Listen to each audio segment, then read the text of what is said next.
The Islamic Dilemma has rattled the Dawah camp. Daniel Haqiqatjou faced David Wood, and the fallout has been anything but quiet.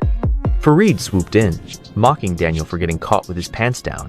And now, Muslim apologists are turning on each other, and the cracks are showing. In this video, David Wood, Chris from Speaker's Corner, Jai, and DOC pull back the curtain on the Dawah drama you are meant to see. So I missed out on Farid's brilliant takedown of the Islamic Dilemma, and that's why I got caught with my pants down. If I had just told David in the debate, oh, did you know that this hadith is actually deemed weak? If I had said that in the debate, oh, David would have just crumbled. He would have crumbled, and that would be the end. That would be the end of it. It's funny. Everyone's watching. This is what he's saying. He's saying, Farid, your objection would have been destroyed, and it would have been completely humiliating to bring this up in a debate. Why do you think it's good? He's entirely correct. For once, Daniel is entirely correct. Debate, and all the Christians would say their shahada right there if I had just brought up Farid's brilliant point.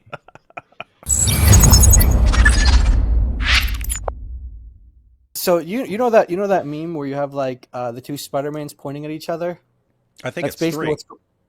Oh It's no! three, Well, yeah, yeah. there's variations. There's one with two, one with three, but that's what I want you to think about when you have Farid and Daniel. Farid's pointing at your argument is bad. The other one, Daniel's saying, no, your argument is bad. And it's, Oh yeah. You got to make one of those then. Basically, what's going on is exactly what is going on, and Daniel is accusing Farid's responses of being bad, and I'm kind of saying like, guys, you're both right. It's okay. You're both bad. You're both right. You're both bad. And so it's not a matter of like, like siding with one or the other. It's like we're agreeing with you both here. You guys are both right that you're both bad. And it's kind of like this. It's kind of like when I'm observing the situation, what I notice is From observing the situation. I treat women like prostitutes. Sorry, go ahead. Yeah, Daniel took it best. Yeah. Daniel took it best. I mean, Daniel actually debated, so he took it best. But what I've noticed is like it's like imagine like two people who are able to recognize something bad in the other person, but they can't recognize that same thing in themselves. So like Daniel thinks he has these amazing responses to the Islamic Dilemma, but other Muslims are recognizing, no, your responses are bad. And then Farid thinks he has these amazing responses, but then Daniel and other Muslims are recognizing it's bad. It's like you guys are able to recognize it in each other, but you have like this blind spot that comes to yourself. So we're just here kind of like opening their eyes and filling the gaps and like, hey guys, you're all really bad at this. I was actually thinking the same thing when I saw, because again, the only thing I saw was the short 2-minute clip of Daniel where he was making fun of Farid's response to the hadith in Sunan Abu Dawud, and he was saying, well, you're saying that this scholar says it's good, and this other scholar says this, and you think that's a good response, and I'm like, Daniel's correct. Daniel's absolutely correct. But the guys he's responding to are looking at his responses and going, your responses suck. So they're destroying they're all, no matter what response they give, we can find other Muslims who are saying that's a terrible response. Exactly. So have you guys seen, there's a guy called Yemeni who's a Muslim apologist. And this is like before the debate a few months ago. But it kind of showed me just how much like at war these guys are. Wait, isn't that the guy who threatened you? Yeah, not me. He didn't threaten me. He threatened to unalive. Yeah, people at Speaker's Corner. He went online. People said nasty things about his prophet. He got upset and said, okay, I'm going to actually go and do something. And this is a real threat. People even told the police about this. And it's still there. The live stream is still there to this day. It's not even like people reported it. I reported it. But there were people who went out and said, actually, that's a credible threat. But nothing happened to him. It's still there. But anyway, he made a live stream in which and I watched the whole thing because it was fascinating. He's presenting the case that you cannot say there is any wahi or any revelation in the previous scriptures in the biblical text from an Islamic point of view. That's and this is like the before you had Dean Responds and others, that's kind of what everyone sort of said. Oh, it's all been corrupted. You can't take any of it for granted. Although they're being consistent with that view, I would argue. But that was what they would say.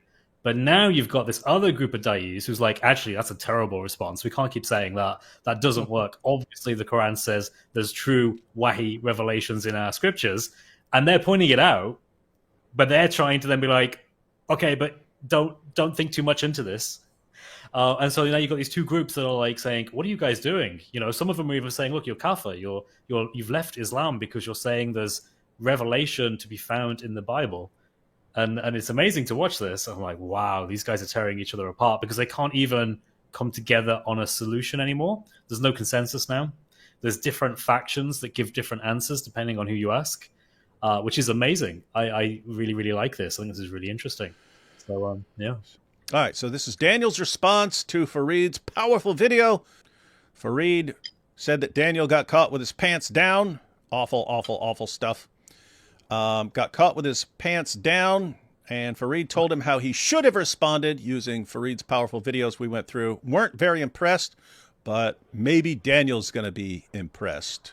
And maybe he'll ponder the error of his ways and realize that he should do what Farid does and just pick and choose, play the scholar game. All right, let's see what happens. So going back to Farid. Oh, I went, this morning, I went and looked at these 3 videos. Like, going back to Farid. What was the critical piece of information, the critical argument that Farid presented on the Islamic Dilemma that I missed? And I got caught with my pants down. What was it? So I go watch.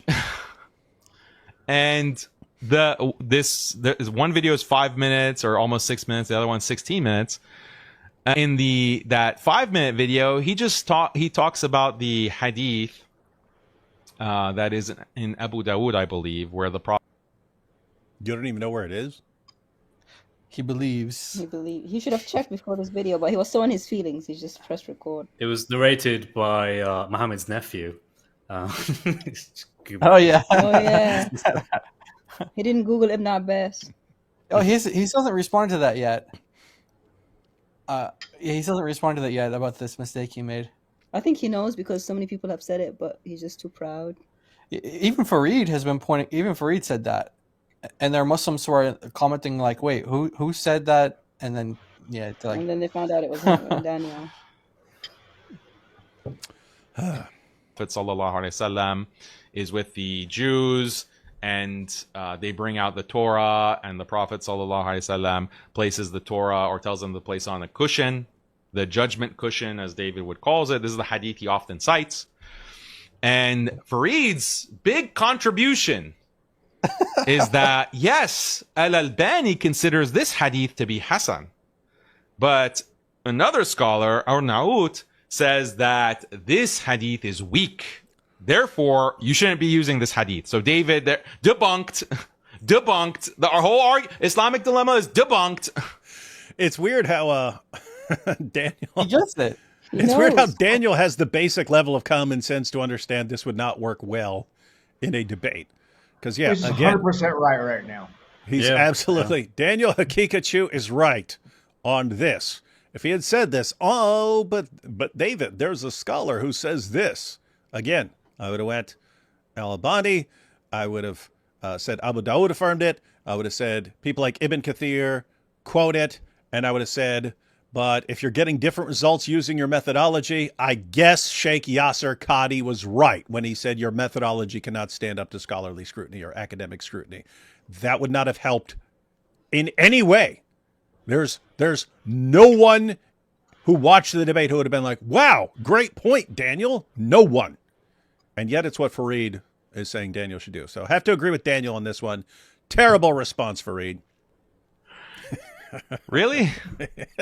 Like this is perfect. Because one scholar weakens the hadith because of the one person in the chain. The argument is debunked, or that hadith is now debunked. Like we can't refer to this hadith. Al-Albani says it's Hasan. So this is... Thank you, Daniel, for giving part of the response I would have given if Farid were to try that. Farid, come on, man. Open invitation. We can debate this issue, and you can use your brilliant point about about the hadith in Abu Dawud. The level of argumentation of someone like Farid, and it's not just this one video. Like, this is his approach to many things. It's a deliberate focus on the trees to miss the forest. Like, the lowest tier kind of intellectually lazy argument that you can make is this kind of argument. Wow. He's right. Oh, Daniel. Gosh. Right on the money, man. Not used to saying that about Daniel Haqiqatjou, but I mean, just think about that. Hey, you guys don't want to believe something that's in the hadith that Muslim scholars have been treating as historically reliable for centuries. What do? Let's look for a scholar who says that someone in the chain of transmission was unreliable, and let's just say, therefore we can throw it out. Well, great. We can throw out your entire methodology just by quoting Sheikh Yasser Qadhi, and we don't have to believe anything about your prophet. And we could go agree with Robert Spencer and Jay Smith that Muhammad maybe he didn't even exist. Why, Farid? We'd be doing the same thing you're doing. Anyway. That there is one scholar somewhere that found this hadith weak, so therefore you can't use it. Sorry, man, this is not a good argument. This is not a good approach. And this is Correct. all that's I shouldn't say all that Farid does, but a lot of what he does in his responses are to just weaken reports that are used to criticize Islam.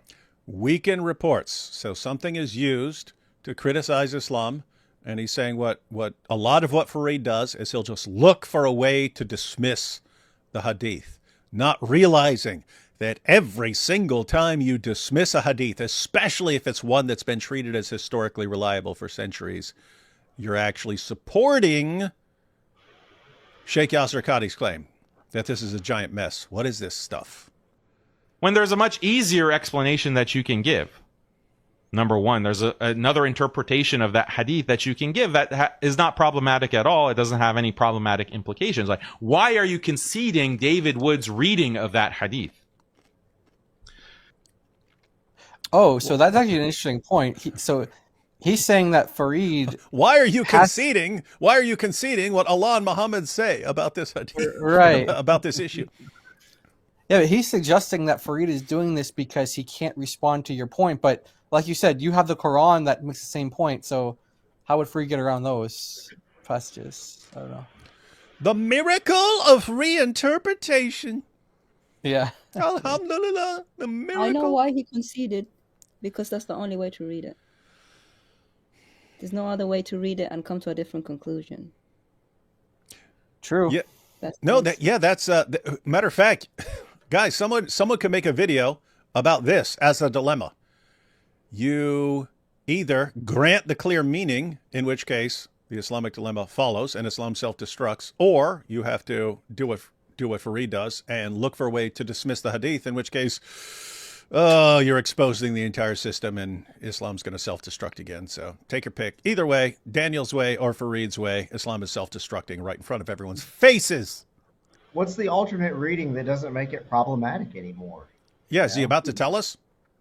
You just read it and have your voice go higher and higher? Like, how do you read this that makes it not a problem?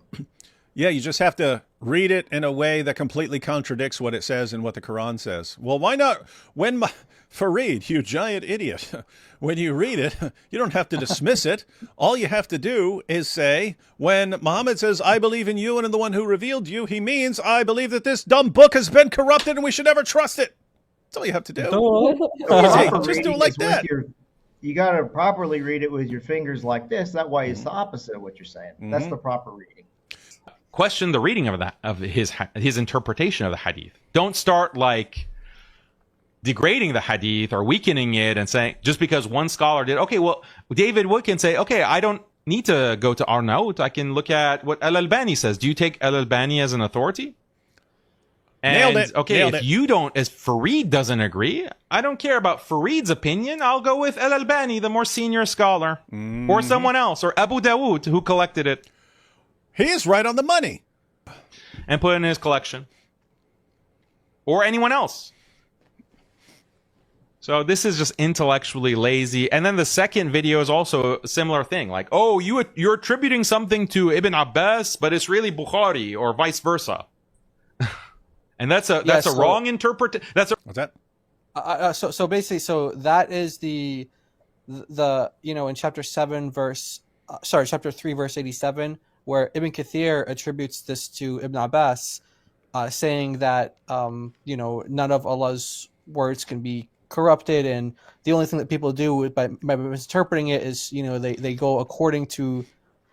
By corrupting it means that they're going according to a misinterpretation or something, but the text itself is intact. So you have some scholars who read that and they think that Al-Bukhari said it, and some scholars who read it say Ibn Abbas said it. And so what Farid does is he just like says that that's what some scholars think. Like you have some scholars who say Al-Bukhari said that, and some say Ibn Abbas said that, and that's all he says. And he thinks he just won then. Yeah, he's like, so therefore we could just dismiss it or something. It's like it's like, no, both Ibn Abbas and Al-Bukhari are both like either one who said it's a problem for you. Equally authoritative in Islam. Yeah. So that doesn't help. That's what Daniel Haqiqatjou says here in his very few lucid moments. It's like the lucidity just comes and goes. It's just very, very strange to me. Wrong attribution. You're wrongly attributing this statement. Debunked. You got debunked. This is not compelling to a Christian audience, and it's not compelling to a Muslim audience who knows like much about the Islamic sciences. It's not, and there's like such better criticisms or critiques that you can give. Where? Name one. Name one. Go ahead, give me one. He just keeps teasing like that. Like, yeah. He makes it seem like he's gonna like give something, but he never does. I was like, "What is it? What is it?" And he never says it. Picture. Look at the bigger claims that you can make against the Islamic Dilemma or against David Wood. So this wasn't the only. What? So I missed out on Farid's brilliant takedown of the Islamic Dilemma, and that's why I got caught with my pants down. If I had just told David in the debate, oh, did you know that this hadith is actually deemed weak? If I had said that in the debate, David would have just crumbled. He would have crumbled, and that would be the end. That would be the end of it. It's funny. Everyone's watching. This is what he's saying. He's saying, Farid, your objection would have been destroyed, and it would have been completely humiliating to bring this up in a debate. Why do you think it's good? He's entirely correct. For once, Daniel is entirely correct. Debate, and all the Christians would say their shahada right there if I had just brought up Farid's brilliant point. Instead, I got caught with my pants down. That's not the only thing that Farid had to say. He also said this: minimum requirements. This is from yesterday. Minimum requirements to represent Islam in debates: be an honest individual, have good manners, do the research. Liars and ill-mannered people shouldn't represent Islam. If you're too lazy to research a topic thoroughly, don't represent Islam. Hey, that's funny. I didn't see some of the other tweets, but that's funny. So that's he's saying that about Daniel. Retweeted. Yeah, and this is all being retweeted by the other Dawah Gandas as well. Look, you see the blocked up in the corner too.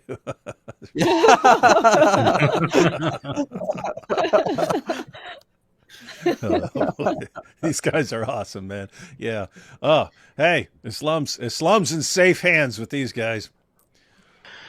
So all of these Christians are taking Farid's statements, by the way, these tweets, and they're spreading them. They're like, even the Muslims, even another Muslim apologist that's true, says that Daniel failed. Mm-hmm.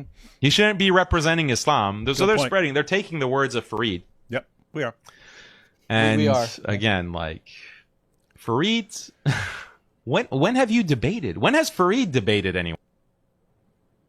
Fair point. He's got me agreeing with him again. Farid, how do you? It's one thing if you're like one of these guys who says, I don't pay attention to what these guys say. I'm not interested in what these guys say. I don't want to interact with these guys. You make video after video after video after video about us. So you're obviously interested. You're obviously watching all of our stuff. And you're claiming that there's a much better approach in a debate then what Daniel just, how are you sitting here saying, hey, here's what a debater should be like, and here's what a debater should be doing, and here's the arguments that a debater should be using. And I'm sitting there telling you, I agree to debate you on the exact same topic, and you can show that you do a better job, and I will use the exact same opening statement so you can be prepared more than any person has ever been prepared for a debate in his entire life. Let's do it. And you won't touch it. Okay, so Wahhabis and Christians, they're on the same page on a lot of things, actually. So going back to Farid. What's that to do with anything? Hold on. Wahhabis and Christians agree I'm the biggest liar. He forgot to add the Jews there. I think he meant to add that. And the Jews. Hey, Daniel Haqiqatjou is uniting the world in believing that he is the world's biggest liar. That's not a good thing, Daniel. If people agree, you're a liar, man. 100% of people who have ever encountered me agree. I'm the world's biggest liar. In the end, the fallout isn't just about two Muslim apologists clashing. It's about the fragility of the Dawah narrative when pressed with the Islamic dilemma. When the pressure rises, even the united front begins to fracture. Farid and Daniel's public shots at each other reveal something deeper. If there were one clear, unshakable answer to the Islamic dilemma, there wouldn't be this much confusion in their own ranks. And as we've seen, sometimes the loudest battles aren't with your opponents, but with those standing right beside you. If you found this video eye-opening, hit that like button, subscribe, and share this video because the truth deserves to be heard.